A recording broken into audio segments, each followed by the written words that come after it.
क्या वो एनडीए के अघोषित गठबंधन से बाहर निकल आए हैं क्या? क्या वो एनडीए के अघोषित गठबंधन से बाहर निकल आए हैं क्या? क्या वो एनडीए के अघोषित गठबंधन से बाहर निकल आए हैं क्या?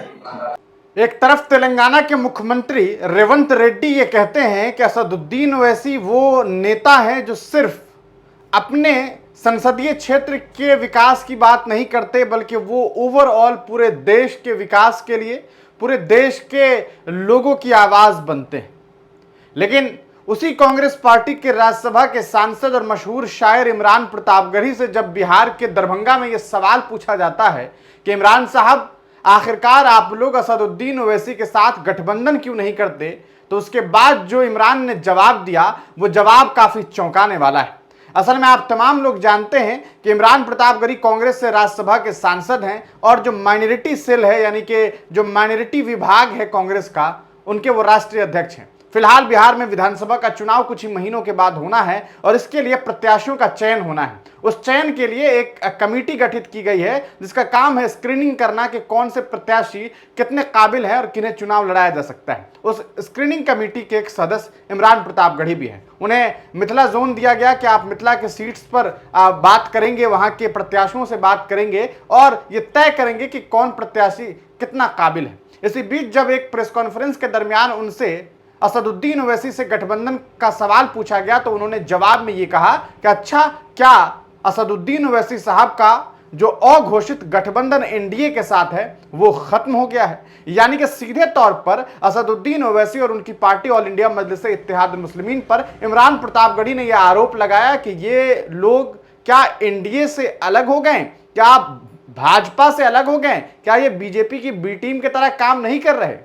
खुद देखिए इस इंटरव्यू में पूछे गए सवाल और इमरान के जवाब को। सर, ओवैसी का बार बार बयान आया कि वो आप लोगों से गठबंधन करना चाहते थे बिहार में इंडिया अलायंस से, लेकिन आप लोगों ने दिलचस्पी नहीं दिखाई। क्या वो एनडीए के अघोषित गठबंधन से बाहर निकल आए हैं क्या? तो इंडिपेंडेंस है, आप लोग आरोप लगाते हैं कि वो एनडीए नहीं, हम आप छानबीन करिए, खोजी पत्रकारिता करिए, आपको गठबंधन समझ में आ जाएगा। वो तो गए थे आप लोग। धन्यवाद।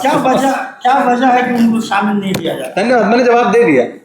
जो वोटर लिस्ट कटे हैं वो चुनाव प्रधानमंत्री के चुनाव में भी वो संलिग्न से वोटर लिस्ट, तो क्या मान के चला जाए प्रधानमंत्री गलत तरीके से बनाएंगे? मीडिया ये सवाल पूछे भाजपा से कि जो लोकसभा में मतदाता थे, अगर अब आप उनका वोट काट दे रहे हैं तो इसका मतलब जो चुनी गई है सरकार, वो सरकार जो है वो गलत वोटों से चुनी गई है। एसआईआर पे हमारा जो ऑब्जेक्शन है उसमें एक पॉइंट तो ये भी है ना कि 4 दिन पहले जो सरकार चुनी गई, जिन लोगों ने वोट किया, आज आप उनके वोट काट दे रहे हो और इतनी बड़ी संख्या में वोट काट रहे हो, तो इसका मतलब जो इससे पहले सरकार चुनी गई वो फर्जी वोटों से चुनी गई है। उसी वोट चोरी का तो इल्जाम हम लगा रहे हैं। धन्यवाद। तो देखा दोस्तों आपने इमरान प्रतापगढ़ी को, लेकिन सवाल यह है कि इमरान प्रतापगढ़ी हालांकि इन सवाल का जवाब देते हुए कुछ जवाब उन्होंने दिया और कुछ जवाब देने से वो बचते भी दिखाई दिए। शायद उन्हें इस बात का एहसास हो कि इस मुद्दे पर बहुत ज्यादा बात करना बहुत मुनासिब नहीं है।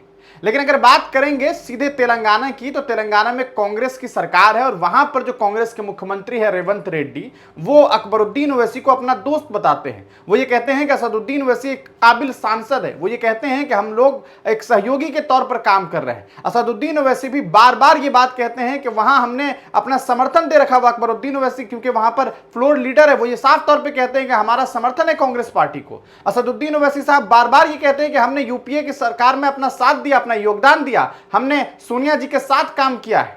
तो फिर इस बार जब महागठबंधन के साथ गठबंधन करने की बात असदुद्दीन ओवैसी ने की, तो सबसे पहले तो राष्ट्रीय जनता दल की तरफ से दरकिनार कर दिया गया। उसके बाद कहीं ना कहीं कांग्रेस पार्टी भी इस बात के लिए तैयार नहीं है और इमरान प्रतापगढ़ी के जवाब से यह बात साफ समझ में आ रही है कि कहीं ना कहीं कांग्रेस के साथ यानी कि इंडिया महागठबंधन के साथ एआईएमआईएम की कोई गुंजाइश नहीं बनने जा रही है। अब तो देखना यह होगा कि आने वाले दिनों में जब बिहार विधानसभा का चुनाव होगा तो एआईएमआईएम अकेले चुनाव लड़ती है या तीसरे मोर्चे के साथ, क्योंकि तेज प्रताप यादव जो तेजस्वी के भाई हैं उनके साथ भी गठबंधन की बात चल रही है। अगर ऐसा कुछ होता है तो एक नया मोर्चा, एक नई कहानी, एक नई तस्वीर बिहार में सामने आएगी। आप इमरान प्रतापगढ़ी के इस बात से कितने सहमत हैं, उनके इस कहा सकता है जवाब पर आपका क्या इजहार ख्याल है, अपनी राय कमेंट सेक्शन में जरूर लिखिएगा और जहां तक हो सके इस वीडियो को शेयर कीजिएगा। चैनल पर नए हैं तो सब्सक्राइब कीजिए। हिंदुस्तानी मीडिया को फाइनेंशियली सपोर्ट करने के लिए आप वीडियो के अगले हिस्से में क्यूआर कोड है, वहां से आप फाइनेंशियली मदद भी कर सकते हैं। बहुत बहुत शुक्रिया।